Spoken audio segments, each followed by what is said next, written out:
रूप पाहता लोचनी लोचनी रूप पाहता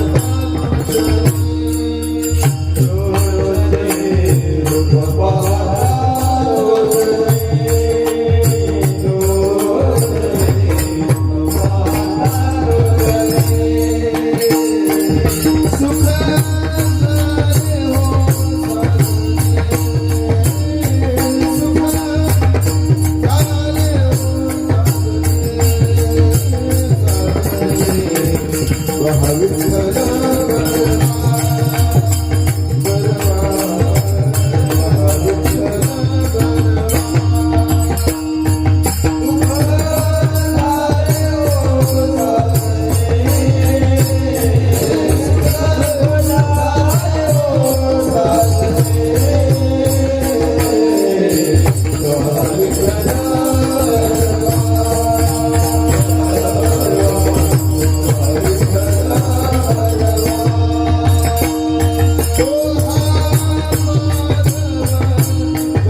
हेचे दान देगा देवा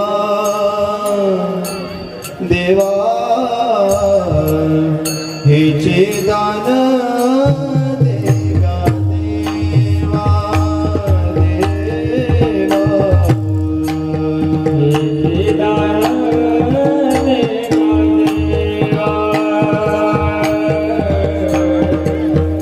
हेचे दान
हे चिदान देगा देवा, हे चिदान देगा देवा, तुझा विसर न व्हावा गुण गाई नावडी.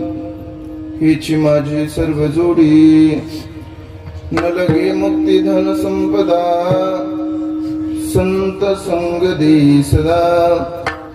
गुण गाई नावडी, हेची माझी सर्व जोडी. तुका मने गर्भवासे, सुखे घालावे आम्हासे.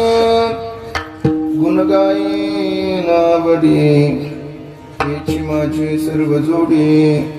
समचरण सरोजम सांद्रनीलाबुदाभम, जगन्नीत पाणी मंडनम मंडनानाम.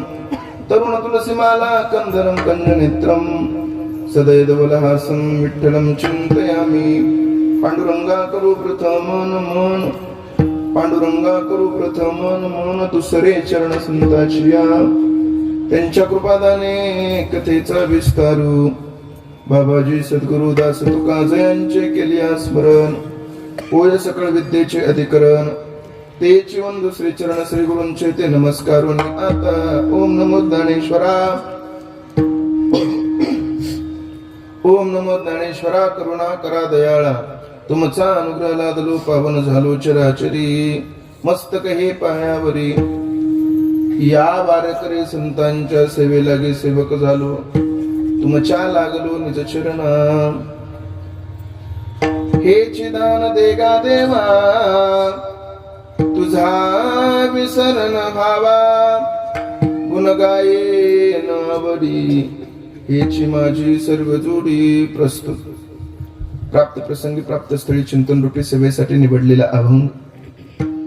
या अभंगावर चिंतन करण्यापूर्वी थोडासा परिहार द्यायचा, तो म्हणजे असा.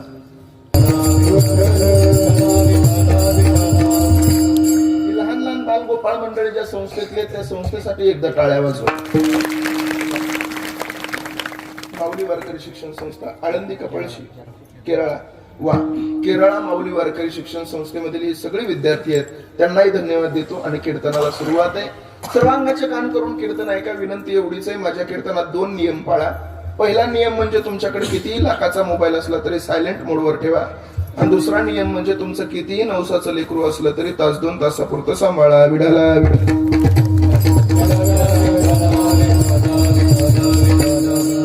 मी नेहमी माझ्या कीर्तनामध्ये सांगत असतो, महाराज तुम्ही आम्ही भाग्यवान माणसं आहोत. भाग्यवान या करता आहोत कारण आपला जन्म या महाराष्ट्रामध्ये झाला. भारताचे एक पंतप्रधान होते पंडित जवाहरलाल नेहरू. ते नेहमी त्यांच्या सभेमध्ये सांगायचे, ते म्हणायचे की तुमचा महाराष्ट्र खूप भाग्यवान आहे.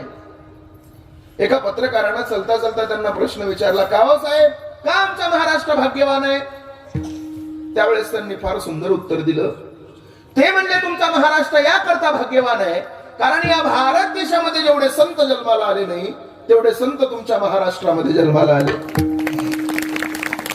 परंतु ते पुढचं वाक्य फार सुंदर बोलायचे, ते मला फार आवडतं. ते म्हणायचे, या भारत देशामध्ये जेवढे संत जन्माला आले नाही तेवढे संत तुमच्या महाराष्ट्रामध्ये जन्माला आले. पण महाराष्ट्रातल्या लोकांना संत असताना कळाले नाही, गेल्यानंतर कळाले. माझे माऊली ज्ञानोबाराय असताना कधी त्यांना कोणी शिव दिलं नाही आणि आता शिवण्यासाठी आळंदीला गर्दी आहे. असताना अंगावर वस्त्र मिळाले नाही आणि आता 2-2 किलो चांदीच्या वजनाचा फेटा आहे. असताना माझ्या ज्ञानोबारायाला झोपायला जागा मिळाली नाही आणि आता झोपण्यासाठी चांदीचा पलंग आहे. असताना लोकांनी कधी इंद्रायणीला शिव दिला नाही का, तर इंद्रायणी बाटेल.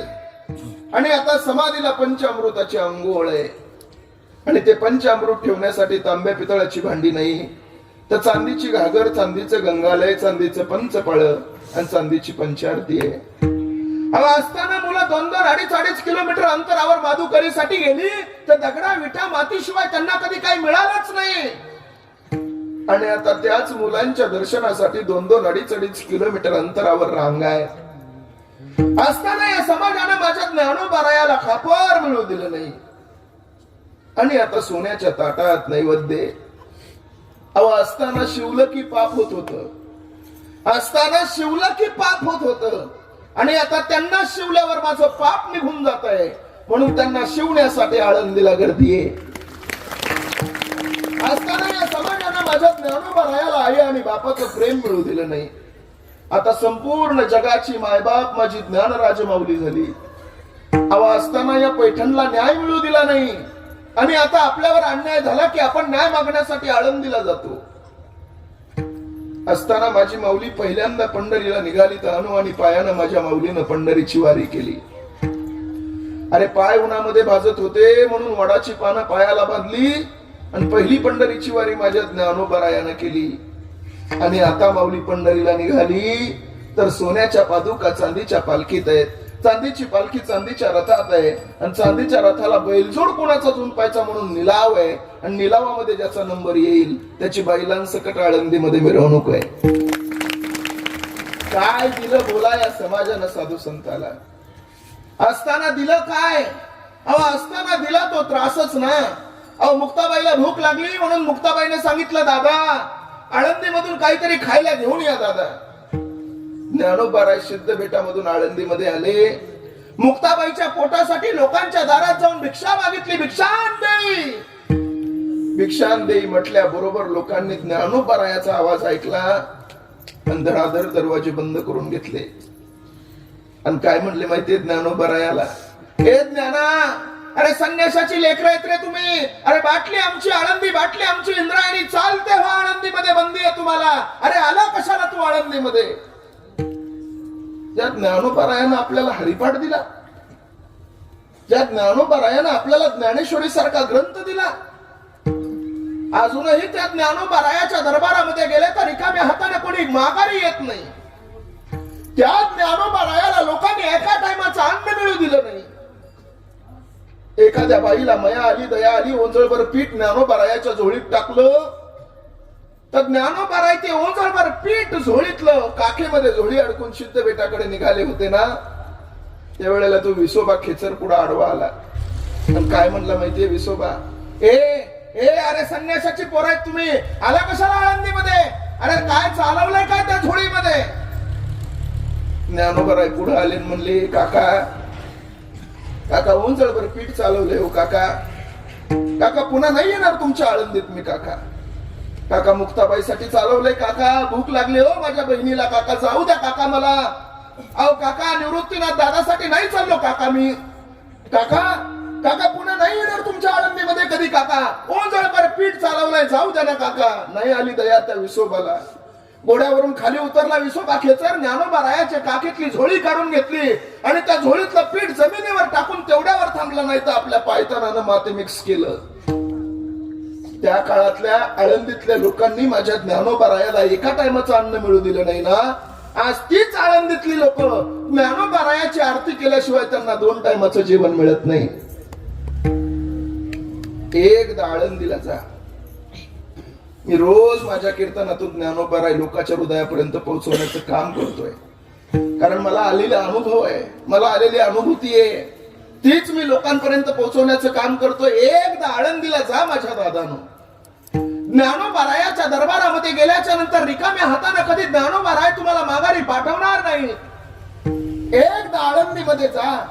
ज्ञानोबारायाच्या दरबारामध्ये पवित्र समाधी आहे ज्ञानोबारायाची, त्या समाधीवर तुमचं कपाळ टेकवा आणि परत फिरा.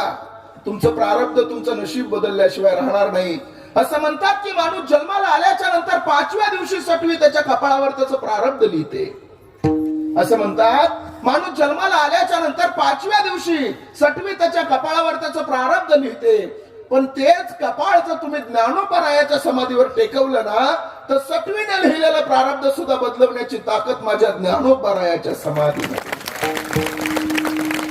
बदलली प्रारब्ध आमची महाराज. तिथं राहून साधना करणाऱ्या प्रत्येक साधकाचं प्रारब्ध बदलून गेलं. भाग्यवान आहोत आपण की आपला जन्म ज्ञानोबारायाच्या नंतर झालाय. भाग्यवान आहोत आपण की आपला जन्म तुकोबारायाच्या नंतर झालाय. ज्ञानोबारायाच्या अगोदर जन्म झाला असता तर आपल्याला ज्ञानेश्वरी कधी समजली नसती. तुकोबारायाच्या अगोदर आपला जन्म झाला असता तर आपल्याला गाथा कधी वाचताच आला नसता.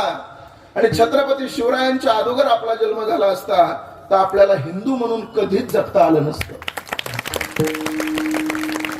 महाराष्ट्रामध्ये आपला जन्म आहे. आपण भाग्यवान माणसं आहेत. सेवेसाठी निवडलेला अभंग याच महाराष्ट्रातला एका साधूचा आहे. काय त्या साधूचा परिचय सांगतो ऐका. साहित्य सोनियाच्या खाणीतून शब्द रत्नांची निर्मिती करणारे, महाराष्ट्र सारस्वताच्या मंडलावर आपल्या तत्वज्ञानाचा कळस ज्या महापुरुषाने चढवला, वेद उपनिषद भागवत गाथा याचा, वेद उपनिषद गीता भागवत याचं मंथन करून पंचवेद गाथ्याची निर्मिती ज्या महाकवीने केली, भांडाऱ्या भामचंद्र गोराड्या डोंगरावर साधना करून देहासकट वैकुंठागमन करून विश्वातला एक अलौकिक चमत्कार इतिहासाच्या पानावर ज्यानं सुवर्ण अक्षरानं लिहिला. इंद्रायणीच्या काठी देहू नावाच्या सुप्रसिद्ध गावामध्ये बोलोबा कणकाईच्या वंशामध्ये हे ज्ञानरत्न जन्माला आलं आणि सर्वसामान्य माणसाला मोक्षाचा देव यान पंथ याच्यामुळे खुला झाला. मायबाप ते श्रीमंत संत जगद्गुरु तुकोबाराय आजच्या अभंगातून देवाच्या दारात मागणी करतात. विढाला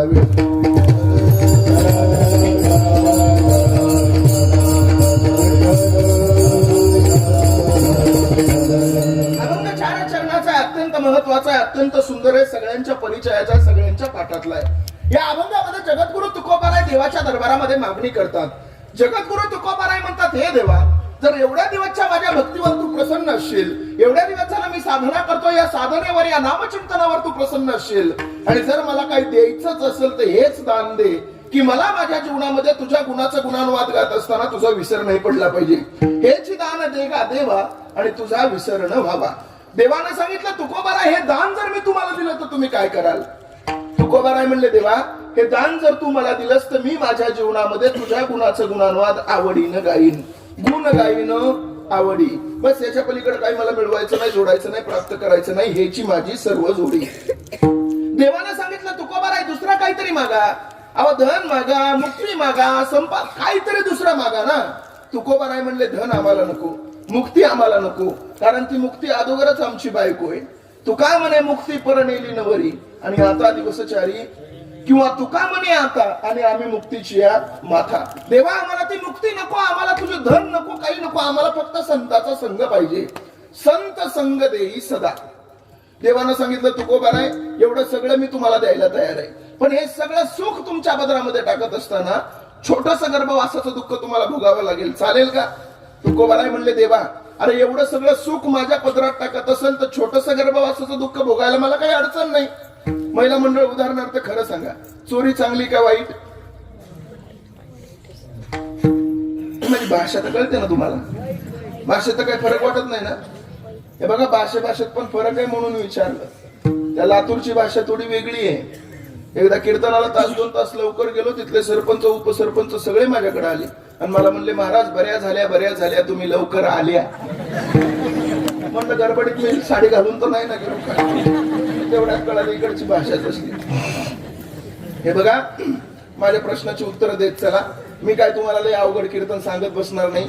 उगा इथं तुम्हाला घटन मटन पटन रज्जन सरपण ख्यातीन सत्ख्यातीन असत्ख्यातीन पूर्वमीमांसन उत्तरमीमांसन सांख्यन गौतमन कानादनन आविर्वचन विक्षेपण आवरणन मोक्षण अपरोक्षणाशन परोक्षणाशन अनंत व्याप्ती असल्या भानगडीत पाडणार नाही. सोप्या पद्धतीत माझे शब्द तुमच्या हृदयापर्यंत कसे पोहोचतील याचा प्रयत्न करणार आहे. आणि सोप्या पद्धतीत कीर्तन कळत असेल तर कशाला अवघड बोलायचं? आमच्या काही लोकांना लय अवघड बोलण्याचा नाद आहे. काय करायचंय? सोप्या पद्धतीत कळतंय ना माणसाला. आमचा एक मित्र आहे त्याला साहित्यिक बोलण्याचा नाद आहे. त्याला एक दिवशी म्हणलं का रे तू माझ्या कीर्तनाला येणार होता तू तर आला नाही. तो म्हणला महाराज त्याचं काय आहे ना, मी तुमच्या कीर्तनाला निघालोच होतो, परंतु मी माझ्या द्विचक्री यानावरून मार्गाक्रमण करत असता माझ्या द्विचक्री यानाचा जो वर्तुळाकार भाग आहे आणि त्याच्यामध्ये हवा संग्रहित करणारा जो रबरी भाग आहे, त्या रबरी भागाला मैवरील पाषाणाने सचिद्र केल्यामुळे त्याच्यामधील हवा नावाचा पदार्थ मल आकाशामध्ये विलीन झाला, करिता आम्ही कीर्तनाला येऊ शकलो नाही. म्हणलं गायबाने पंक्चर म्हणल्यावर कळत असेल तर मैवरील पाषाण सचिद्र काय करायची गरज आहे? सोप्या पद्धतीत समाजाला ज्या पद्धतीत समजतंय त्या पद्धतीत समजून सांगणं हे वक्त्याचं काम आहे. थोडं लक्ष द्या माझ्या बोलण्याकडे.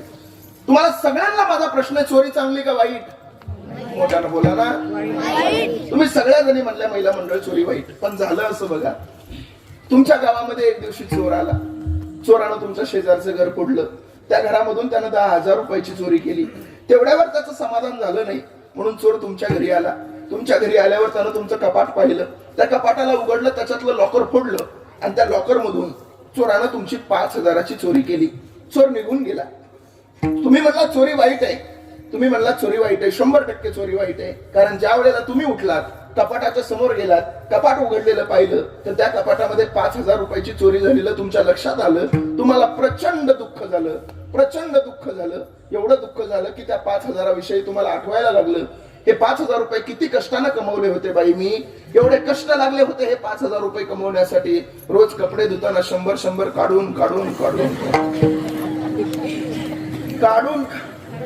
5,000 रुपये कमवले आणि एवढ्या कष्टाने कमवलेले पैसे तो मेला चोर आला आणि एका मिनिटात घेऊन गेला.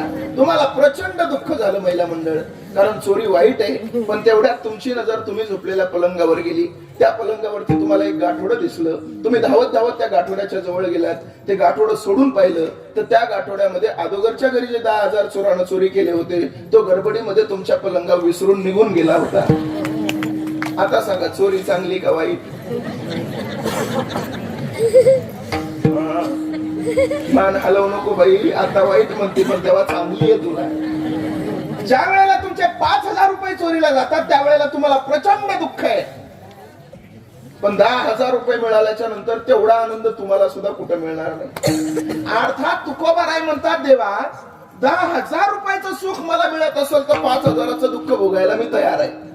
आपल्या भाषेत जगद्गुरु तुकोबाराय म्हणतात एवढं सगळं सुख माझ्या पदरामध्ये टाकत असशील ना तर तू टाकत असशील तर सुखानं टाक आणि दुःख देत असशील गर्भवासाचं तर सुखानं दे. तुका म्हणे गर्भवाशी आणि सुखे घालावे आम्हाशी, असा अभंगाचा सरळ भाव विडाला.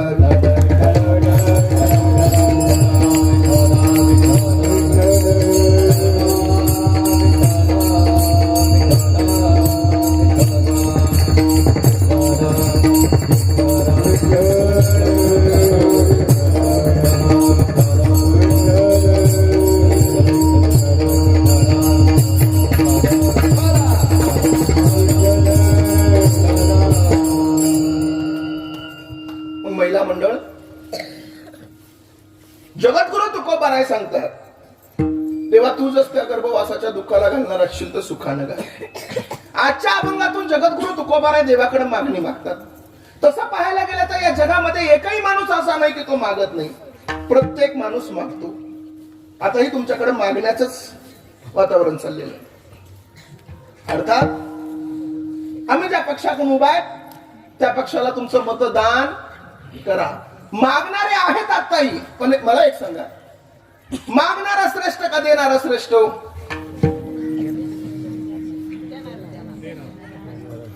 हे बघा महिला मंडळ, माझ्या कीर्तनात तुमच्यासाठी 5 प्रश्न आहेत. त्या 5 प्रश्नाचं जी महिला योग्य उत्तर देईल तिला शेवटी त्या 5 प्रश्नाचं योग्य उत्तर दिल्याच्या नंतर तिला एक सोन्याचं नाणं माझ्याकडून बक्षीस आहे.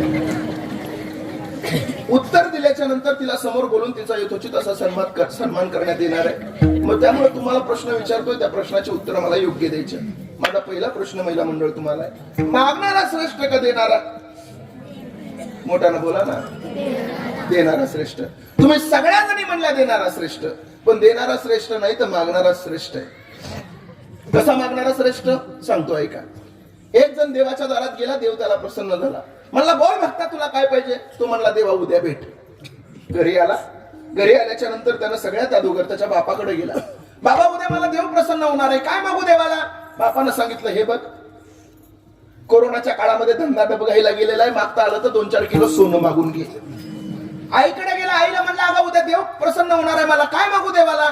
आईने सांगितलं हे बघ माझी दृष्टी निघून गेली, मागता आली तर मला दृष्टी मागून घे. आणि बायकोकडे गेला. बायकोला म्हणलं अगं बाई उद्या देव प्रसन्न होणार आहे, काय मागू देवाला? बायकोला सांगितलं हे बघा मालक, 5 वर्ष झाले लग्नाला पण अजून काय पाळणा हल्लेला नाही, मागता आला तर एखादं लेकरू बाळ मागून घ्या. तो संध्याकाळी पलंगावर झोपला. झोपता झोपता विचार करत होता, बापाला सोनं पाहिजे, आईला दृष्टी पाहिजे आणि बायकोला मुलगा पाहिजे. देव नेमकं देईल काय काय? सकाळी उठला, पुन्हा देवाच्या दारात. देवा आलो मी. देवा म्हणला आलास? म्हणला हो. बोल म्हणला काय पाहिजे तुला? तो म्हणला देवा तू नेमकं काय काय देशील? देव म्हणला तुला काय मागायचं ते माग, पण मागणी मात्र एकच असली पाहिजे. मग मागणारा श्रेष्ठ कसा बघा. तो एवढा चतुर होता, तो आपल्या पळशीचाच होता, कारण वारकऱ्याची होती ना. तो काय म्हणला माहितीये देवाच्या दारात? तो म्हणला देवा मग ऐक माझी मागणी. देवा माझ्या आईला उघड्या डोळ्यानं सोन्याच्या पाळण्यामध्ये तिचा नातू खेळताना पाहायचा.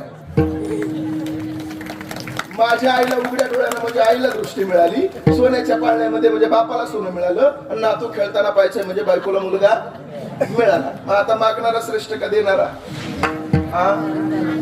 मागणारा. आता तुम्ही सगळ्या जणी म्हणल्या मागणारा, पण तुमचं हेही उत्तर चुकीचं आहे. मागणारा नाही तर देणारा श्रेष्ठ आहे. तुम्ही जर एका मतावर ठाम असत्या तर सोन्याच्या नाण्याच्या मानकरी तुम्ही झाल्या असत्या, पण तुम्ही बदललं त्याच्यामुळे विषय संपला. ऐका, तुम्ही सगळ्या जणी म्हणलात आता मागणारा श्रेष्ठ. मागणारा श्रेष्ठ नाही तर देणारा श्रेष्ठ. कसा देणारा श्रेष्ठ सांगतो ऐका. महाभारताचं युद्ध ठरलं आणि महाभारताच्या युद्धाच्या वेळेला कर्ण झोपेत होता. कर्णाच्या झोपेमध्ये येऊन सूर्यदेव, कर्णाचा बाप, त्या सूर्यदेवानं कर्णाला सांगितलं, कर्णा उद्या सूर्यास्ताच्या वेळेला इंद्रदेव तुझ्या दारामध्ये ब्राह्मणाचा वेश धारण करून येईल आणि तुझी कवच कुंडल तुला मागल. काही झालं तरी चालेल, पण तुझी कवच कुंडल त्याला देऊ नकोस. तुझी कवच कुंडल त्याला दिलीस की तुझा मृत्यू वाटळलाय. दुसरा दिवस उजडला. इंद्रदेव ब्राह्मणाचा वेश धारण करून आला. सूर्यास्ताची वेळ होती. इंद्रदेव कर्णाच्या दारात आला आणि मोठ्या मोठ्यानं म्हणायला लागला, भिक्षान देई. कर्ण कोशागृहातून बाहेर आला. विचारलं कोण आपण? त्या ब्राह्मणाच्या वेशातला इंद्र बोलायला लागला, अरे भूदेव मी भूदेव. अरे ब्राह्मण आहे मी, भिक्षा मागायला आलो तुझ्या दारात. कर्ण असं म्हणतात की तुझ्या दारातून रिकाम्या हातानं कोणी माघारी गेलं नाही. कर्ण असं म्हणतात की तुझा दरबार दिगंतर आहे. जो माणूस येतो तो तुझ्या दरबारामधून काहीतरी घेऊन जातो. कर्ण पुढे सरकला आणि कर्ण म्हणला, काओ ब्राह्मण देवा, काय दान करू तुम्हाला? गोदान करू, सुवर्णदान करू, भूमिदान करू, काय दान काय करू बोला ना. त्या ब्राह्मणाच्या वेशातला इंद्रानं सांगायला सुरू केलं, ए कर्णा, आज तुझ्या दारातून मला गोदान नको, भूदान नको, सुवर्णदान नको. तुझ्या दारातून मला अन्नदान नको. जर तुझ्या दारातून मला तुझ्या मंडपातून तुझ्या दारातून जर मला काही दान करायचं असेल तर तुझी कवच कुंडल मला दान करून टाक. कवच कुंडाला दान करून टाक म्हटल्याबरोबर रात्रीच्या स्वप्नाची आठवण झाली. हा ब्राह्मण नाही, ब्राह्मणाच्या रूपातला इंद्र आहे. कारण ब्राह्मण कवच कुंडाला मागू शकत नाही. पण तरी सुद्धा माहित होता हा इंद्र आहे, तरी सुद्धा कर्णानं कोशाग्रहातून तलवार बाहेर काढली आणि आपली कवच कुंडल कापून त्या ब्राह्मणाच्या हातात दिली. आणि तेवढ्यात ब्राह्मणाच्या रूपातल्या इंद्रानं सूर्य अस्त झाला आणि अस्त होताना कवच कुंडाला एका हातात पडले आणि एका हाताने आशीर्वाद दिला, विजयी भव. आता मात्र कर्ण चिडला. कर्ण म्हणला, माझा मृत्यू घेतलास, ही कवच कुंडला म्हणजे माझा प्राण आहे आणि मला विजयी भव म्हणतोस? ए इंद्रा, तुला काय वाटलं मी तुला ओळखलं नाही का? अरे तुला मी चांगलं ओळखलं, कारण तुझी ओळख रात्रीच माझ्या बापानं स्वप्नात करून दिलेली आहे. पण हे इंद्रा, तू माझी कवच कुंडला मागितलीस, तू वेश बदलून आलास, कवच कुंडला मागितलीस, तरी सुद्धा मी माझी कवच कुंडला तुला देऊन टाकली. कवच कुंडला म्हणजे माझा मृत्यू आहे, तरी सुद्धा मी तुला तो देऊन टाकला. विचार ना का? त्यावेळेस इंद्र म्हणला, का रे कर्ण, का दिलास? त्यावेळेस कर्ण काय म्हणला माहितीये? मी याकरता तुला माझी कवच कुंडला दिली, ज्या वेळेला या भारत देशाचा इतिहास लिहिला जाईल ना, त्या इतिहासामध्ये एक सुवर्णाक्षरानं ओळ लिहिला जाईल, देवाचा देव इंद्र खरा, पण कर्णाच्या दारात भिकारी म्हणून उभा होता. मग आता सांगा, देणारा श्रेष्ठ का मागणारा?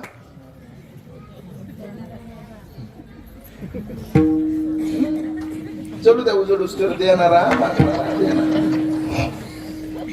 तसा पाहायला गेलं तर शास्त्रामध्ये देणारा सुद्धा श्रेष्ठ आहे आणि मागणारा सुद्धा श्रेष्ठ आहे. आणि आमच्या वारकरी संप्रदायामध्ये सुद्धा दोन्ही श्रेष्ठ आहेत. आजच्या अभंगामध्ये मागणारे जरी तुकोबाराय असले तरी देणारा काही सामान्य नव्हता महाराज. देणारा काही सामान्य नव्हता. काही विडाला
समान आणि तोची एकदान शूरदाता. देणारा माझा पांडुरंग परमात्मा आहे, श्रेष्ठ आहे, आणि मागणारे तुकोबारा आहेत, ते सुद्धा श्रेष्ठ आहे. जगद्गुरु तुकोबारा आजच्या अभंगातून देवाकडे मागणी मागतात. पण या जगद्गुरु तुकोबाराच्या गाथाचा विचार केला तर या गाथ्यामध्ये अनेक अभंग असे सापडतात की ते मागणाऱ्याच्या विरोधात आहे. जगद्गुरु तुकोबारायच म्हणतात, भिक्षा पात्रावलंबीने जळोजीने लाजीरवाने, तुका म्हणे करी ब्रह्मांड ठेंगणे आणि हात पसरीजीने. अहो, एखाद्या समोर तुम्ही मागण्यासाठी हात पसरवत असाल तर तुमच्या जीवनाचा धिक्कार असो, असं म्हणणारे जगद्गुरु तुकोबाराय देवाकडे मागणी कस काय मागतात? काही देहूतल्या विद्वान पंडित लोकांना प्रश्न पडला की तुकोबाराय, तुम्ही एका अभंगामध्ये देवाकडे मागणी मागता आणि एका अभंगामध्ये मागणाऱ्याच्या विरोधात बोलता. मग सामान्य माणसानं नेमकं करायचं काय? कोणता अभंग ग्रहित धरायचा? मागायचा की नाही मागायचा?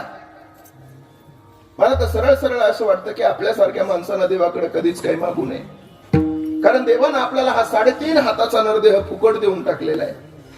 किती सुंदर नरदेह आपल्याला देवानं दिला हो. 2 हात आहेत, 2 डोळे आहेत, 2 कान आहेत, 2 पाय आहेत, आणि याच शरीरामध्ये आवळ्या एवढ्या आकाराचा एक मेंदू आहे.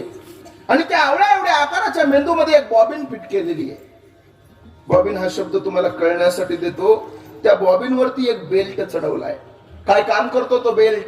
आपण दिवसभर काय पाहतो ते त्याच्यावर चित्रीकरण होतं. आपण दिवसभर काय ऐकतो ते त्याच्यावर रेकॉर्ड होतं. आणि संध्याकाळी झोपताना बटन दाबलं की दिवसभर काय घडलं ते संध्याकाळी सगळं तो आठवण करून देतो. मग त्या बेल्टची लांबी, एका जपानच्या विल्सन नावाच्या शास्त्रज्ञानं सांगितलं, पृथ्वीला 3 प्रदक्षिणा येतील एवढी मोठी त्या बेल्टची लांबी आहे. मग तो कोणाचा 10 वर्ष चालतो, कोणाचा 20, कोणाचा 50, कोणाचा 70, कोणाचा 80. अजितदादांचा 66 वर्ष चालला. पण आमच्या एका बहादराचा तो 1400 वर्ष चालवला, त्याला भंगार होऊन दिला नाही महाराज. चांगदेव महाराजांना हा सुंदर नरदेह देवानं आपल्याला दिलाय, त्याला कधी काही मागत जाऊ नका. अहो, देवाकडे कधीच काही मागत जाऊ नका. लोक म्हणतात आम्ही प्रचंड गरीब आहेत. अरे कशाने गरीब आहेत? 222 करोड रुपयाचा नरदेह तुम्हाला मिळालाय. ज्याला ज्याला वाटतं ना मी गरीब आहे, गरीब, त्यानं कीर्तन झाल्यानंतर मला भेटा. 4 दिवसात मी त्याला करोडपती करतो.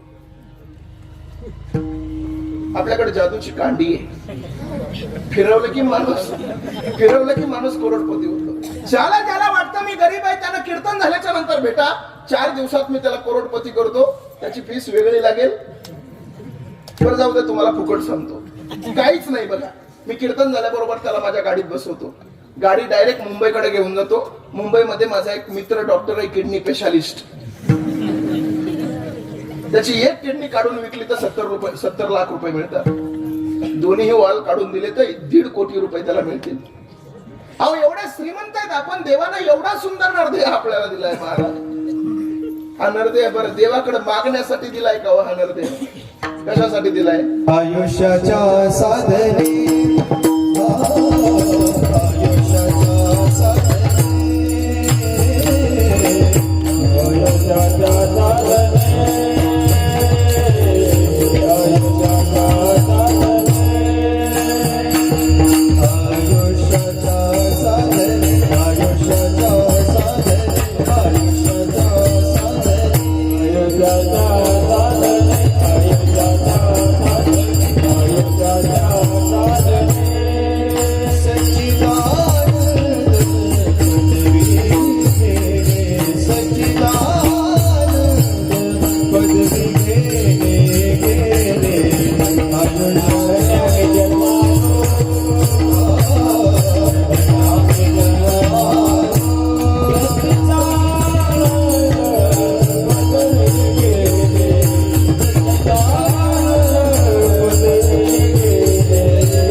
सच्चिदानंद पदवी घेणे.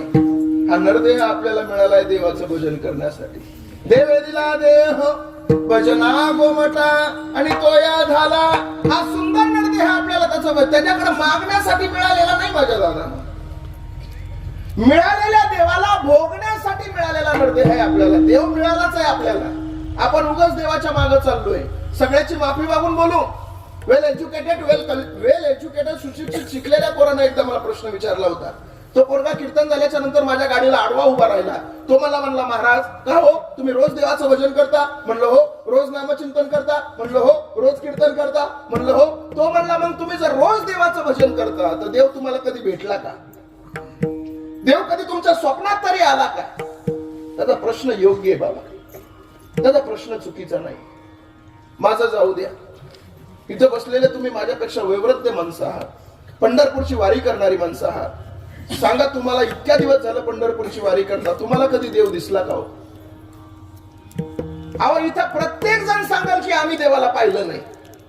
मग कशाला देवासाठी सत्य करायची? सगळ्याची माफी मागून बोलू. दादा, तुम्ही कितीही टाळ वाजवा, पण टाळ वाजून आपल्याला देव भेटत नाही ही गोष्ट काय ध्यानात राहू द्या. आपण कितीही पखवाज वाजवा, पण पखवाज वाजून आपल्याला देव भेटत नाही ही गोष्ट कायम ध्यानात राहू द्या. आपण कितीही विणा वाजवा, पण विणा वाजवून आपल्याला देव भेटत नाही ही गोष्ट कायम ध्यानात राहू द्या. हे तिघही कीर्तन सुटल्यावर माझ्याकडे येतील. मला म्हणतील का हो बाबा, टाळ वाजून देव भेटत नाही, पखवाज वाजून देव भेटत नाही, विणा वाजून देव भेटत नाही. हे जरी खरं असलं तरी आम्ही तिघ असल्याशिवाय तुमचं कीर्तन सुटत नाही हे तुम्ही ध्यानात राहू द्या. अरे बाबा हो, तुम्ही तिघ असल्याशिवाय माझं कीर्तन सुटत नाही हा तर पार्ट नंबर 2 आहे बाबा. तुम्ही तिघ असल्याशिवाय माझं कीर्तन सुरूच होत नाही हा पार्ट नंबर 1 आहे. तरी सुद्धा मी माझ्या मतावर ठाम आहे. टाळ पखवाज विणा वाजून आपल्याला देव भेटत नाही. मग का वाजवायचा टाळ? का वाजवायचा पखवाज? का वाजवायचा विणा? का सतत पंढरपूरला जायचं? का ज्ञानोबा दर्शनाला निघायचं? का एवढा मोठाले सप्ते करायचे? देव तर भेटत नाही ना. म्हणजे सगळं चाललंय कशासाठी? त्यासाठी मला पुन्हा महिला मंडळीला प्रश्न विचारायचा. सावध राहा बेटे बेटे, सावधान, विसरू नका. प्रत्येक प्रश्न तुमच्यासाठी अनमोल किमतीचा आहे. अर्थात सोन्याचं नाणं तुम्हाला मिळणार आहे. या प्रश्नाचं उत्तर तुम्ही मला दिलं तर. महिला मंडळ, खरं खरं सांगा, तुम्ही तुमच्या लग्नामध्ये तुमच्या पतीचं नाव घेता, पती भेटावा म्हणून का भेटलेला पती टिकावा म्हणून?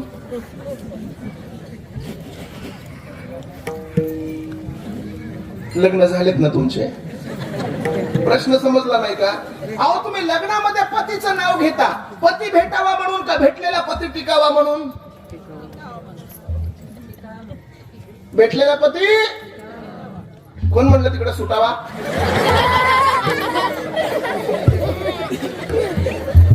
टिकावा म्हणले का? बरं, कोण कोण म्हणलं टिकावा? हात वर करा. कोण कोण म्हणलं टिकावा? 1 2 3 4 5 6 7 8 9 10 11 12 13 14 15 16 17 18 19 20 21. बर, 21 जणींना दिलेलं उत्तर अगदी बरोबर आहे. पण नाना आपल्याकडे एकच आहे. नेमकं द्यायचं कोणाकोणाला हा प्रश्न आपल्या समोर पडल्यामुळे नाण्याचा प्रश्न इथं बरखास्त करण्यात येते. करू कधी नंतर विचार. महिला मंडळ, तुम्ही दिलेलं उत्तर अगदी बरोबर आहे.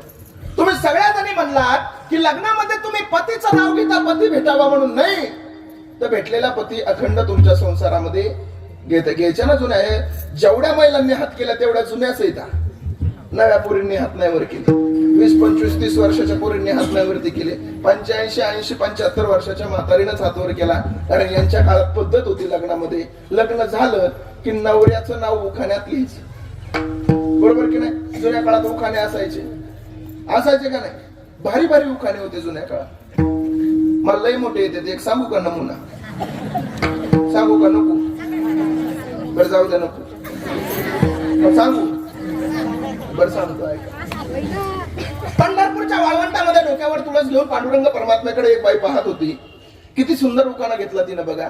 ती म्हणली, येत होते जात होते खिडकीमधून पाहत होते, खिडकीला 3 तारा अडकी, त्याला घुंगर 12 पान खाते, 13 घाम येतो जरा जरा. तिकडून आला व्यापारी, त्याने दिली सुपारी, सुपारी देते वाड्याला, हंडाने ते पाण्याला पाणी आणते, आडाचा वाडा बनते भिंगाचा, वाड्यात वाडे 7 वाडे, वाड्यात होता पलंग, पलंगावर गादी, गादीवर उशी, उशीवर बशी, बशीवर कप, कपाला घर, घराला भिंत, भिंतीवर होती घडी, घडीत वाजला 1, आणि पांडुरंगाचं नाव घेते, मी ज्ञानोबा तुकोबाची लेख.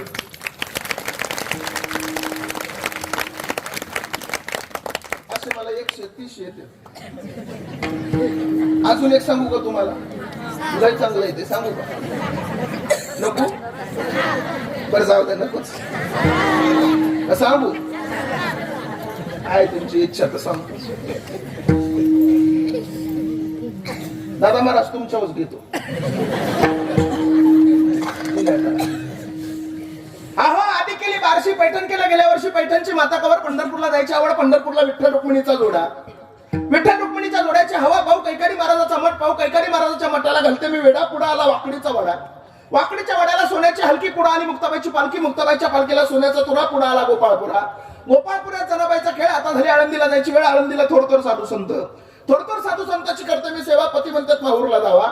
माहूरची साडी आवडा नागनाथाची पावफडी. आवडा नागनाथापाशी झाली दाटी. बासरला येणं केलं सरस्वतीसाठी. सरस्वती पाशी एक मुक्काम राहू. राजूरचा गणपती पाहू. राजूरच्या गणपती पाशी चतुर्थी सोडली. काही काही परळीला आले का बाई. परळीच्या देवा. शिवरात्रीला हवा. पती म्हणतात काशीला जावा. काशीला केलं 4 धाम. आधी केली ब्रह्मगिरी, नंतर केली त्र्यंबकेश्वरी. त्र्यंबकेश्वरी पाशी एक मुक्काम राहू. हवा ललिताची पाहू. शिर्डी साईबाबाला जाऊ. शिर्डी साईबाबा पाशी धनुष्यबाण. मुंबईत मुंबादेवी छान. आणि मुंबईमध्ये मंत्र्यांची भरली सभा. आणि दादा महाराजांच्या पाठीमागं परमेश्वर उभा.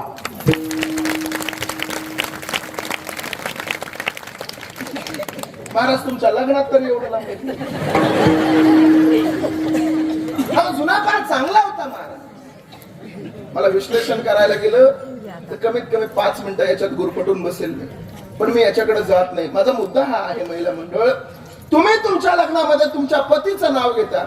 पती भेटावा म्हणून नाही तर भेटलेला पती अखंड तुमच्या संसारामध्ये टिकावा म्हणून. तसे आमचे टाळकरी, आमचे विनयकरी आणि आमचे मृदंगाचार्य देव भेटावा म्हणून कधीच वाजवत नाही. तो अंतकरणात भेटलेलाच आहे. तो अखंड टिकून राहावा म्हणून त्याला भोगण्यासाठी वाजवली जाणारी ही साथ नाही. म्हणून तर आपण म्हणतो लावणी मृदंग श्रुती टाळ घोष सेऊ ब्रह्मरस आवडीने.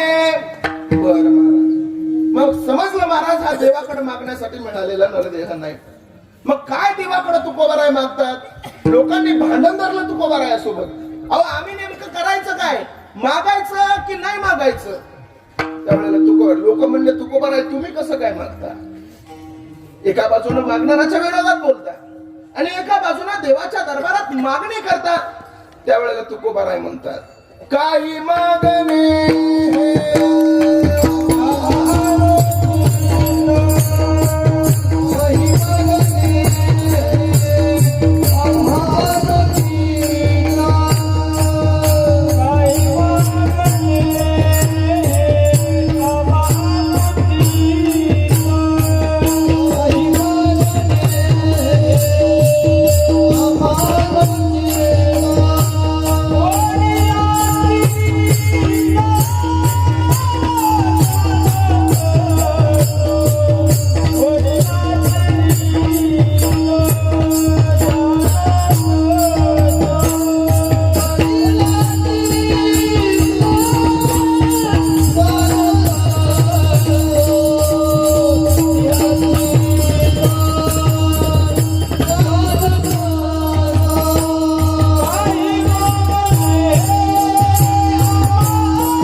आम्ही काही मागणं हे आमच्यासाठी उचित आहे आणि काही मागणं हे आमच्यासाठी अनुचित आहे. आता उचित मागणी वेगळी आहे आणि अनुचित मागणी वेगळी आहे. महिला मंडळ, उचित आणि अनुचित मागणीसाठी पुन्हा एकदा तुम्हाला प्रश्न. सक्रातीला तुमच्याकडे साडी कोण घेतो? तुम्हाला नवरा घेतो ना? का तुमच्याकडे नाही? बरं आहे. सक्रातीला तुमच्याकडे मालक साडी घेतो बायकोला, बरोबर आहे? बर, सक्रातीला मालकाकडे साडी मागणं ही मागणी उचित का अनुचित? उचित. बरोबर बोलल्या तुम्ही, अगदी बरोबर बोलल्या. सक्रातीला मालकाकडे साडी मागणं ही मागणी उचित आहे, पण तीच साडी 2 महिन्यानं धुवून द्या म्हणणं अनुचित. बरोबर बोलल्या तुम्ही. काही मागणी उचित आहे तर काही मागणी अनुचित आहे. जाऊ दे, तुम्हाला उचित मागणी सांगतो पुढे चालतो. महाभारतामध्ये ज्या वेळेला महाभारताचं युद्ध ठरलं त्यावेळेस श्रीकृष्ण परमात्म्याकडे मदत मागण्यासाठी दुर्योधन आणि अर्जुन दोघेही गेले होते. देव झोपलेला होता, दुर्योधन अधोवर गेला. तुम्हाला अर्जुन आणि दुर्योधन कोण होते माहितीये का? कुठून आली होती ही परंपरा सांगतो ऐका. महाभारतामध्ये काशीप्रसाद जयस्वाल नावाची एक व्यक्ती सांगून गेली की भृवक्षत्र नावाचा एक राजा आहे आणि त्या भृवक्षत्र नावाच्या राजाला एक पोरगा झाला. त्या पोराचं नाव आहे हस्ती. त्या हस्ती नावाच्या पोरानं जे गाव निर्माण केलं त्या गावाचं नाव हस्तिनापूर. त्या गावाचं पहिलं नाव हस्तिनापूर, दुसरं नाव इंद्रप्रस्थनगर, तिसरं नाव योगिनिकपुरा, चौथं नाव सिरी, 5वं नाव किलासिरी, 6वं नाव लालकोट, 7वं नाव जहापना, 8वं नाव तुगलकाबाद, 9वं नाव मुबारकबाद, 10वं नाव फिरोजाबाद, 11वं नाव अकबराबाद, 12वं नाव देहली, 13वं नाव चिराग देहली, 14वं नाव दिल्ली आणि 19 फेब्रुवारी 1931 ला इंग्रज अधिकारी व्हाईसराय यानं तिचं नाव ठेवलं नवी दिल्ली. त्या दिल्लीची नावं बदलली साहेब, वैभव नाही बदललं. लोकसभेचे स्पीकर ओम बिर्ला जिथं बसतात ना त्याच्या पाठीमध्ये एक श्लोक लिहिलेला आहे, धर्मचक्र परिवर्तन आहे. दिल्लीचं तख्त हे धर्माधिष्ठानाची वाट पाहत राहतो. मग तो भृवक्षत्र नावाचा राजा, त्या भृवक्षत्र नावाच्या राजाला एक पोरगा झाला. त्या पोराचं नाव आहे हस्ती. हस्तीला पुढे एक पोरगा झाला, त्याचं नाव आहे नहुष. नहुषचा पोरगा ययाती, ययातीचा पुरु, पुरुचा कृकण्यम, कृकण्यमचा मतिनार, मतिनारचा सेविनार, सेविनारचा दिविरथ, दिविरथचा अधिरथ, अधिरथचा नवरथ, नवरथचा तपलीचा, तपलीचा वृक्ष, वृक्षाचा सवरण, सवरणला पुढे एक मुलगा झाला ज्याचं नाव आहे कुरु. म्हणून आपण सगळेजण त्यांना कुरुवंश असं म्हणतो. त्या घराला कुरुवंश असं नाव पडलं. त्यांच्याच घराण्यामध्ये पुढे एक मुलगा जन्माला आला ज्याचं नाव आहे प्रतीक. त्याला 3 मुलं, देवापी, बाल्लिक, शांतनू. देवापी संन्यासी झाला, बाल्लिक महाभारत युद्धामध्ये मेला आणि शांतनू हस्तिनापुराचा राजा झाला. त्या शांतनूला गंगा नदीपासून झालेला आणि वाचलेला एक मुलगा ज्याचं नाव आहे देवव्रत. त्यानं भीष्म प्रतिज्ञा केली म्हणून त्याचं नाव पडलं भीष्माचार्य. त्याची दुसरी बायको, तिचं नाव आहे सत्यवती. तिला 2 मुलं, एकाचं नाव विचित्रवीर आणि दुसऱ्याचं चित्रांगद. त्यांच्याच कुलामध्ये पुढे 2 मुलं झाली, एकाचं नाव पंडू आणि दुसऱ्याचं धृतराष्ट्र. पंडू नावाचा राजा, त्या पंडू नावाच्या राजाला पृथा नावाची एक बायको आहे जिचं खरं नाव पृथा आहे, पण आम्ही सगळेजण तिला कुंती असं म्हणतो. त्या पृथेला विवाह कालापूर्वी एक मुलगा झाला ज्याचं नाव आहे वसुसेन. आपण सगळेजण त्याला कर्ण असं म्हणतो. आणि विवाह कालाच्या नंतर तिला 2-3 मुलं जन्माला आली, धर्मराज युधिष्ठिर, भीम आणि अर्जुन. तिची सवत मद्र देशातील एका राजाची मुलगी जिचं नाव आहे मादरी. तिला 2 मुलं, एकाचं नाव नकुल आणि दुसऱ्याचं सहदेव. इकडे धृतराष्ट्र नावाचा राजा, त्या धृतराष्ट्र नावाच्या राजाला एक बायको आहे जिचं नाव आहे गांधारी. त्या गांधारीचं माहेर आहे गांधार. त्या काळातलं गांधार म्हणजे अलीकडचं कंधार, अलीकडचं कंधार म्हणजे आत्ताचं कंधार, आणि आत्ताचं कंधार म्हणजे अफगाणिस्तानची राजधानी. अफगाणिस्तान सुद्धा आता आहे.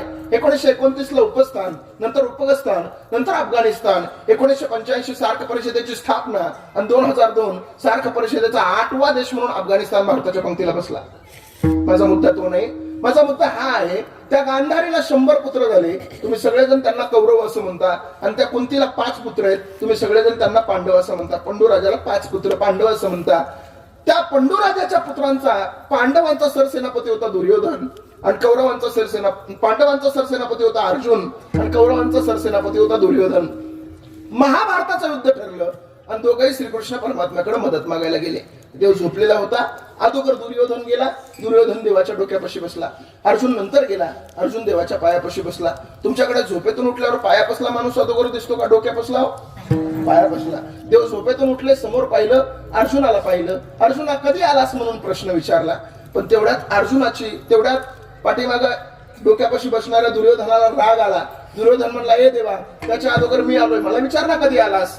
देव म्हणला, अरे जरी तू अगोदर आलास तरी डोक्यावर येऊन बसलास ना, आणि डोक्यावर बसणाऱ्या माणसाला माझ्यापाशी किंमत नाही. म्हणून मी नेहमी कीर्तनामध्ये सांगत असतो, विद्यार्थ्यांना कधी गुरुजींच्या डोक्यावर बसायचं नाही, लेकानं कधी बापाच्या डोक्यावर बसायचं नाही, भक्तांना कधी देवाच्या डोक्यावर बसायचं नाही, आणि बायकोनं कधी,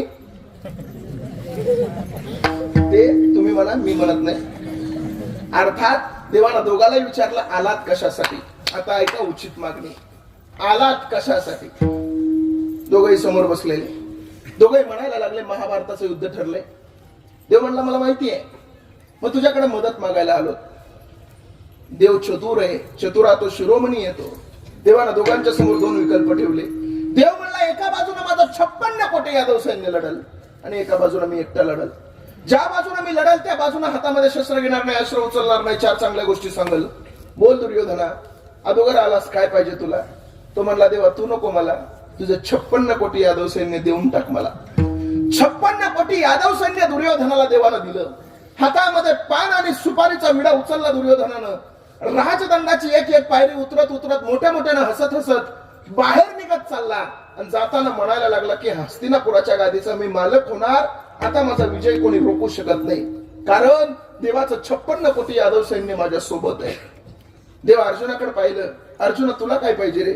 अर्जुन म्हणला, देवा मला काही नको, मला फक्त तू पाहिजे. ऐका बरं, देवा मला काही नको, मला फक्त तू पाहिजे. देव अर्जुनाकडे पाहून हसला.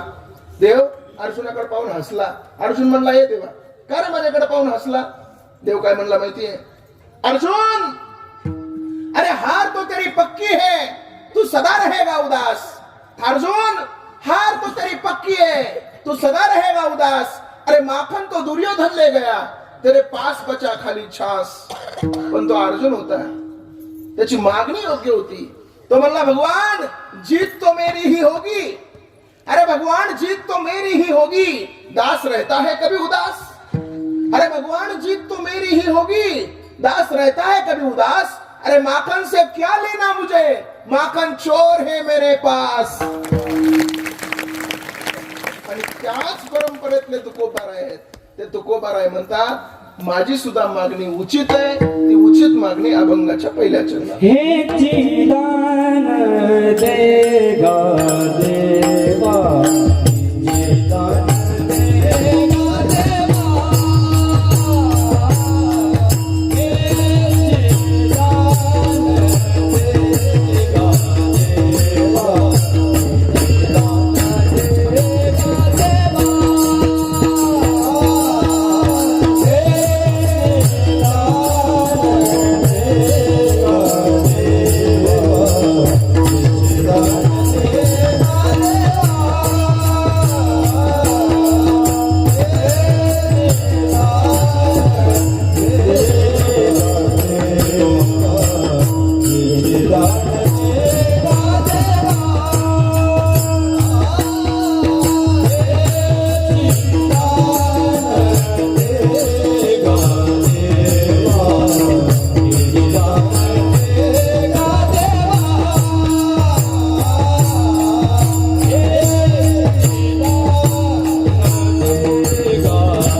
गोड टाळकरी, एवढे गोड गाणारे आणि एवढे गोड वाजवणारे असले ना, आनंद वाटतो महाराज. कीर्तन येडा कीर्तनकार सुद्धा गुलुगुलू बोलायला लागतो.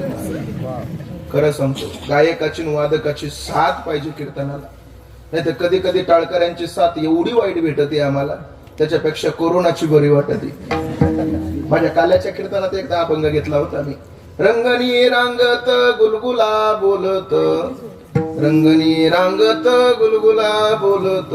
मागचे सगळे म्हणत होते रंगनी रांगत गंगुला बोलत. पण आज तसं नाही बा. आज खूप गोड आहे मला. धन्यवाद आहेत माझे समस्त गावकऱ्यांना की आपल्या गावामध्ये एवढे सुंदर भूमिपुत्र जन्माला आले. आणि इथं आल्याच्या नंतर पाहिलं तर सगळ्या पोरांच्या काळात तुळशीच्या माळा दिसायला लागल्या मला.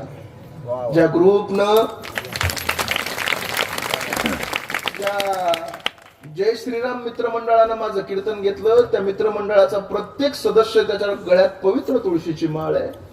आणि प्रत्येक जण आल्याच्या नंतर फक्त माऊली माऊली एवढंच बोलतोय. काय गोड वातावरण आहे तुमच्या गावातलं. पण विनंती आहे, हुकून चुकून या करता राहिला असेल तर त्याला बी घालून टाका लवकर. असतात माणसं काही काही जण. मी असंच एका घरात गेलो, म्हणलं वारकऱ्याचं घर दिसतंय. हो म्हणले वारकऱ्याचं घर आहे. म्हणलं सगळ्यांच्या गळ्यात माळ आहे. म्हणले हो सगळ्याच्या गळ्यात माळ आहे. पण जो मला घ्यायला आला होता त्याच्या गळ्यात माळ नव्हती. म्हणलं का रे सगळ्याच्या गळ्यात माळ आहे, तू ह्या घरचा सदस्य नाही का? तो म्हणला अहो मी थोरला पोरगा आहे. म्हणलं मग तुझ्या गळ्यामध्ये का माळ नाही? तो म्हणला मला पाहुण्यांसाठी ठेवलेले. काय करता तसा पाहुण्यासाठी एखादा राहिला असेल तर लवकर त्याला बी गळ्यात माळ घाला. अभंगाच्या एका चरणाचा भाव तुमच्या समोर दिलेला आहे. वास्तविक माझी वेळ संपलेली आहे, परंतु 10 मिनिटं तुमच्यावर अतिक्रमण करतो असं समजा. आणि सगळ्यांना मोठ्या प्रेमानं भजन करा. गोड भजन झालं तुमचं, मला पटलं तर कीर्तन बरोबर वेळेत सुटल. नाही तर पहिल्या चरणाला 10, दुसऱ्या चरणाला 11, तिसऱ्या चरणाला 12 आणि चौथ्या चरणाला 1 वाजण्याची दाट शक्यता आहे. सुरुवातीला महिला मंडळ भजन करतील, नंतर पुरुष मंडळ भजन करतील. महिला मंडळ भजन करताना लाजायचं नाही, घाबरायचं नाही. तुम्ही घरी कुणाला घाबरता का? नाही घाबरत. चुकीचं नाही बोलली ती ताई, खरंच नाही घाबरत तुम्ही. खरं सांगतो, महिला मंडळ जेवढे कीर्तनात आजपर्यंत जेवढे कीर्तनात मला उत्तर मिळाले ना, सगळे 80-85 वर्षाच्या म्हाताऱ्यांनी उत्तर दिलेले आहेत मला, सगळे. आणि जुन्या काळातच त्यांच्या काळातच आनंद होता, आताच्या काळात राहिलेला नाही. तुमच्या काळात जे समाधान होतं ते आजची आता आहे का सगळ्या? तुमच्या काळात जे वातावरण होतं ते आता राहिले का? बोला. तुमच्या काळात भाकरी करायची म्हणलं तरी काठवटीत केली जायची, बरोबर की नाही? काठवट कळते तुम्हाला? सोन्याची असते त्याची, लाकडाची. बरोबर, लाकडाची काठवट असते. बरोबर आहे, लाकडाची काठवट असते. बरं खरं सांगा, खरं सांगा, लाकडातल्या भाकरीला चव का परातीतल्या भाकरीला? वा, किती सुंदर उत्तर दिलं. काठवटीतल्या भाकरीला जी चव आहे ती परातीतल्या भाकरीला. वा, बरोबर. का बरं काठवटीतल्या भाकरीला चव लागते? नाही, मी सांगतो तुम्हाला. मी काठवटीतल्या भाकरीला चव लागती, परातीतल्या भाकरीला लागत नाही. का काठवटीतल्या भाकरीला चव लागती माहितीये? त्याचं कारण आहे, काठवटीतल्या भाकरीला भाकर करत असताना काठवटीला 2 कानं असतात आणि बाया त्या 2 कानावर पाय ठेवून भाकर करतात, म्हणून त्या भाकरीला चव लागती. तसं परातीला कानं नसतात, अगोदर पायाचे 2 अंगठे तिच्यात गुंतवावे लागतात आणि नंतर भाकर करावी लागते. कशी काय चव लागेल त्या भाकरीला? त्यांच्या पदस्पर्शाने पुनीत आणि पावत झालेली भाकर आपल्या ताटात येते.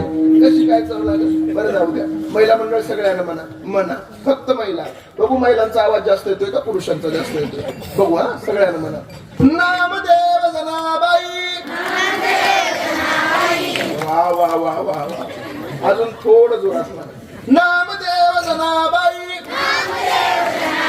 सपन काका मुक्ताबाई. नामदेव जनाबाई. सपन काका मुक्ताबाई. नामदेव जनाबाई. टाळी काही वाजत नाही. अरे हळदी हो, अरे टाळी वाजवायला लावली, म्हणायला नव्हतं लावलं.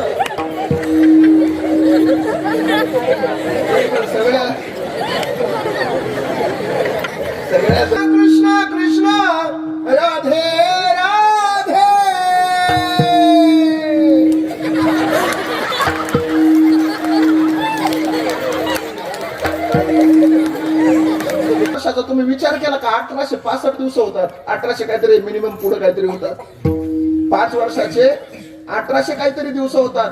5000ला जर विभागलं ना तर दिवसाला 1 रुपया 4 आणे तुमची किंमत आहे दिवसाची. कशाला रे पैसे घ्यायचे, जाऊ दे. सगळ्यांनी मोठ्या प्रेमाने भजन करा. विठोबा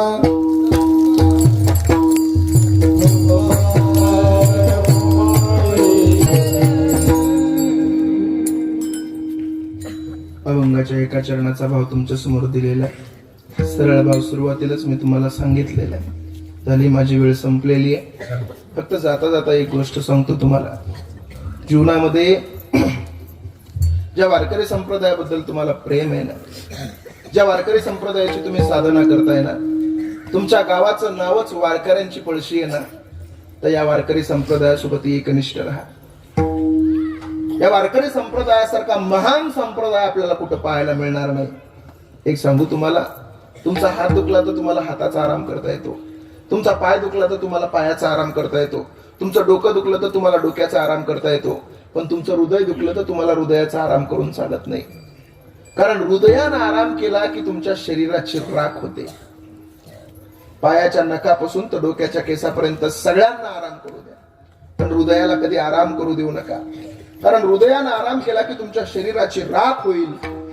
जम्मू काश्मीर पासून तर कन्याकुमारी पर्यंत सगळ्यांना आराम करू द्या, पण या भारत देशाचं हृदय म्हणजे महाराष्ट्राचा वारकरी संप्रदाय.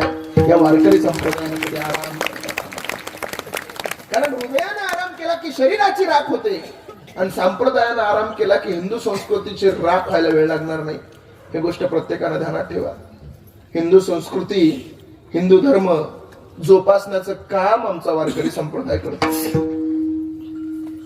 कधीतरी विचार केला पाहिजे आपण. जीवनामध्ये 3 गोष्टीच्या कधीच नादी लागू नका, आणि जीवनामध्ये 3 गोष्टीचा गर्व कधीच करू नका. सत्ता, संपत्ती आणि तारुण्य, या 3 गोष्टीचा कधीच गर्व करू नका. कारण सत्ता, संपत्ती, तारुण्याचा ज्यानं गर्व केला त्याचा महाभारतामध्ये दुर्योधन झाला.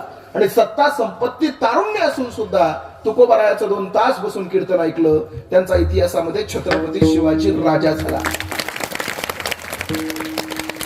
कोण होते छत्रपती शिवाजी महाराज? अरे 350 वर्षापूर्वी जिजाऊंच्या कुशीमध्ये जन्मलेला नुरागस बाळ म्हणजे शिवबा. इंग्रज, पोर्तुगीज, फ्रेंच यासारख्या अत्याचारांचा काळ म्हणजे शिवबा. एकीकडे संयमाचा घाट म्हणजे शिवबा, सहसाच्या रक्ताची लाट म्हणजे शिवबा, राजनीती, युद्धनीती, गणिमिकावा यांसारख्या कूटशास्त्रांचा कळस म्हणजे शिवबा, सामाजिकता, आर्थिकता, नैतिकता, धार्मिकता यांसारख्या पवित्र विचारांची तुळस म्हणजे शिवबा, सर्व धर्म सहिष्णुतेचा अभिमान म्हणजे शिवबा, रयतेच्या जीवाचं रान म्हणजे शिवबा, कर्दनकारी मराठ्यांना आलेली जाग म्हणजे शिवबा, त्या अफजल खानाची शिकार करणारा वाघ म्हणजे शिवबा, या देशावर आदर्श राजाची छाप म्हणजे शिवबा, या महाराष्ट्रातलं माणुसकी मोजण्याचं माप म्हणजे शिवबा. तुमचा, माझा आणि सांगा त्या संभाजीनगरच्या जलीलला की अख्ख्या हिंदुस्थानाचा एकच बाप आहे, त्याचं नाव शिवबा.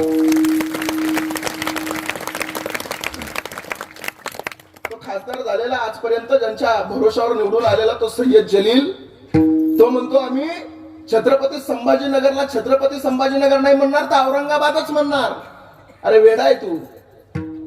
ज्याच्या उपकारानं तू इथं राहिलेला आहेस, इथं खातोस. मी रोज कीर्तनातून हे वाक्य बोलतोय. मला कोणाची पर्वा नाही, मला कोणाची भीती नाही. धर्मासाठी जन्माला आलो, धर्मासाठी मरायला आम्ही तयार आहोत. इथं आल्याच्या नंतर इथं उभा राहून तू छत्रपती संभाजीनगरला छत्रपती संभाजीनगर नाही बोलू शकत. त्या औरंगाचं नाव द्यायला निघाला तू. तुला माहिती आहे या जगामध्ये 56 मुस्लिम देश आहेत, पण त्या भारत देश सोडला बाकीच्या मुस्लिम देशांचा विचार केला तर त्या मुस्लिम देशामध्ये तुझ्या औरंगाचं नाव त्या मूत्रालयाला सुद्धा देत नाहीत, आणि तू इथं शहराला द्यायला निघालाय. कधीतरी विचार करा. ती मुंबऱ्याची पोरगी कालची ती म्हणली हम पुरा मुंबरा हरा कर देंगे. हा सय्यद जलील मुंबईला जाऊन सांगतो की आम्ही सगळा भारत हिरवा करून टाकू. अरे कधीतरी विचार करा. सगळेजण त्या पोरीच्या विरोधात बोलायला लागले. नाही नाही, तिने असं बोलायला नव्हतं पाहिजे. नाही नाही, ती चुकीचं बोलली. अरे ती चुकीचं बोललीच नाही, ती बरोबर बोलली. कारण तिच्या घरामध्ये ते शिकवलं जात आहे, तिच्या घरामध्ये ते बोलल्या जाते म्हणून ती बोलणार आहे. तुमचं काय? आपण कुठपर्यंत झोपणार आहोत? अरे आपण ज्या धर्मामध्ये जन्माला आलो तो धर्म या जगात सगळ्यात श्रेष्ठ धर्म आपला हिंदू धर्म आहे.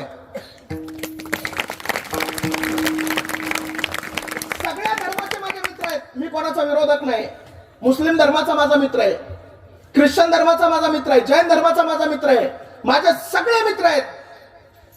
पण तुम्ही जर विचारसरणीच्या विरोधात बोलत असाल तर तुमच्या इतकी मूर्ख कोण माणसं नाही. एका मित्रानं माझ्या सांगितलं, महाराज तुम्ही हिंदू धर्माबद्दल एवढं प्रेम दाखवता, सांगा म्हणजे तुमच्या धर्माचा जन्म कधी झाला. मी त्याला सांगितलं, माझ्या धर्माचा मी सांगतो, पण तुझ्या धर्माचा तू सांग. मग त्यानं सांगायला सुरू केलं. तो म्हणला माझ्या धर्माचा जन्म 700-800 वर्षापूर्वी झाला. एक जण म्हणला माझ्या धर्माचा जन्म 1000-1500 वर्षापूर्वी झाला. मी त्यांना सांगितलं, अरे वेडेत तुम्ही, हे 400-500, 600, 700, 800 वर्षापूर्वीचे तुमचे धर्म जन्माला आलेत. पण ज्या दिवशी आमची सृष्टी निर्माण झाली, ही पृथ्वी ज्या दिवशी निर्माण झाली, त्या दिवशीच आमचा भगवा ह्या पृथ्वीच्या छाताडात रोवला गेलेला. तुम्ही म्हणला, तो म्हणला तुम्ही मोगम बोलू नका, पुरावे द्या, पुरावे. त्याला पुरावे सुद्धा दिले. त्यालाच मी विचारलं, काय रे? त्याला मी म्हणलं, सांग म्हणलं, तू आमच्या हिंदू धर्मामध्ये सगळ्यात महत्वाचा देव मानला जातो, त्या देवाचं नाव काय? तो म्हणला, प्रभू रामचंद्राला तुम्ही खूप मानता. म्हणलं, आमच्या हिंदू धर्माचा दैवत प्रभू रामचंद्र आहे. तुम्हाला सगळ्याला विचारतो, प्रभू रामचंद्राच्या वडिलाचं नाव काय सांगा? दशरथ राजा. दशरथांचे वडील कोण आहेत? अजराजा. अजराजाचे वडील, ऐका आपला धर्म किती श्रेष्ठ आहे, ऐका आपल्या धर्माची स्थापना कशी आहे, ऐका आपला धर्म किती जुना आहे. राम, लक्ष्मण, भरत, शत्रुघ्न हे 4 भावंड आहेत. त्यांच्या वडिलाचं नाव आहे राजा दशरथ. दशरथांचे वडील अज, अजचे नभांग, नभांगचे ययाती, ययातीचे नहुष, नहुषचे अंबरीश, अंबरीशचे प्रशुषु, प्रशुषुचे मरु, मरुचे शिग्राग, शिग्रागचे अग्निवन, अग्निवनचे सुदर्शन, सुदर्शनचे शंकर, शंकरचे प्रौद्ध, प्रौद्धचे रघु, रघुचे कुकुत्स, कुकुत्साचे भगीरथ, भगीरथचे दिलीप, दिलीपचे अंशुमान, अंशुमानचे अस्मान, अस्मानचे सगर, सगरचे असित, असितचे भरत, भरतचे द्रुसंधी, द्रुसंधीचे सुसंधी, सुसंधीचे मानदाता, मानदाताचे युनाश, युनाशचे धुंदुमार, धुंदुमारचे त्रिशंकू, त्रिशंकूचे पृथु, पृथूचे अरानिया, अरानियाचे बाण, बाणचे विकुक्की, विकुक्कीचे कुक्की, कुक्कीचे इक्ष्वाकू, इक्ष्वाकूचे मनु, मनुचे कश्यप, कश्यपचे मरीची आणि मरीचीचे ब्रह्मा. ब्रह्मदेवापासून तर राजा रामापर्यंत आमचं हिंदू धर्म. अरे माझ्या 800 वर्षापूर्वी जन्माला आलेल्या धर्माबद्दल तुम्हाला एवढं प्रेम असेल, तर ज्या दिवशी सृष्टी निर्माण झाली त्या दिवशी जन्माला आलेल्या आमच्या धर्माला, आमच्या धर्माबद्दल आम्हाला किती प्रेम असलं पाहिजे. कधीतरी याचा विचार करा. मी काय इथं तुमचे डोके भडकवायला आलो नाही, मी काय हे तुमचे इथं माथे भडकायला आलेलो नाही. राजकारण चुलीत घाला, कोण कोणासोबत युती करते, कोण कोणाला भिडतंय, त्याच्याशी आम्हाला काही घेणं देणं नाही. फक्त आमचं एकच काम आहे, ज्या धर्मासाठी आपल्या छत्रपती, अरे आज तो दिवस आहे रे दुर्दैवानं, याच दिवशी औरंगजेबानं, त्या मुकरब खानानं औरंगजेबाच्या माध्यमातून त्या सरदेसाईंच्या वाड्यामध्ये माझ्या छत्रपती शंभू राजाला कैद केलेला आजचा दिवस आहे. दुर्दैवानं आजचाच तो दिवस आहे की ज्या दिवशी माझ्या छत्रपती सरजा संभाजी राजाला कैद केलंय सरदेसाईंच्या वाड्यामध्ये. अरे एवढा मोठा अफाट फौज फाटा घेऊन तो मुकरब खान गेला होता. रस्त्यानं फरफटत फरफटत ओढत नेलं रे. अरे कोणीतरी यायचं, संभाजी राजाचे केस ओढायचं, कोणीतरी यायचं, नंगी लकलकती तलवार घ्यायचं, संभाजी राजाच्या अंगावर सर दिसणं आवाज काढायचा. जशी तलवार उमटली, रेषा उमटली, तशा रक्ताच्या चिळकांड्या यातनेचा कल्लोळ माजायचा. कोणीतरी यायचं, थुकून जायचं, कोणीतरी यायचं, आईवरून शिवी द्यायचं, कोणीतरी यायचं, केस ओढायचं, दाढी ओढायचं, कोणीतरी यायचं, जेवढ्या काही रक्ताच्या चिळकांड्या यातनेचा कल्लोळ झाला होता शरीरावर, त्याच्यावर मीठ रगडायचं. यातना यातना झाल्या होत्या माझ्या सरजा संभाजी राजाला. तेवढ्यातूनही नाही झुकला, नाही वाकला कोणाच्या समोर. त्या औरंगाच्या समोर सरजा संभाजी पाठीचा मणा काट करून उभा राहिला आणि कवी कलश बोलता झाला. कवी कलश म्हणायला लागला औरंगजेबाला, अरे हाथी घोड़े तोप तलवारें, अरे फौज तो तेरी सारी है, लेकिन जंजीर में जकड़ा राजा मेरा अब भी सब पे भारी है.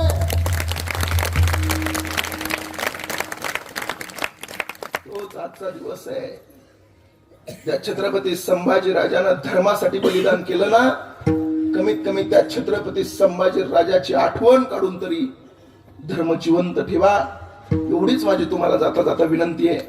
झालेलं कीर्तन प्रभू रामचंद्राच्या ज्ञानोपरायाच्या पांडुरंगाच्या चरणी समर्पित करून याच ठिकाणी सेवेला विराम मी देतो. काही चुकलं असेल तर माझं मला परत करा. जे चांगलं असेल ते नक्की घरी घेऊन जाण्याचा प्रयत्न करा. पुनश्च एकदा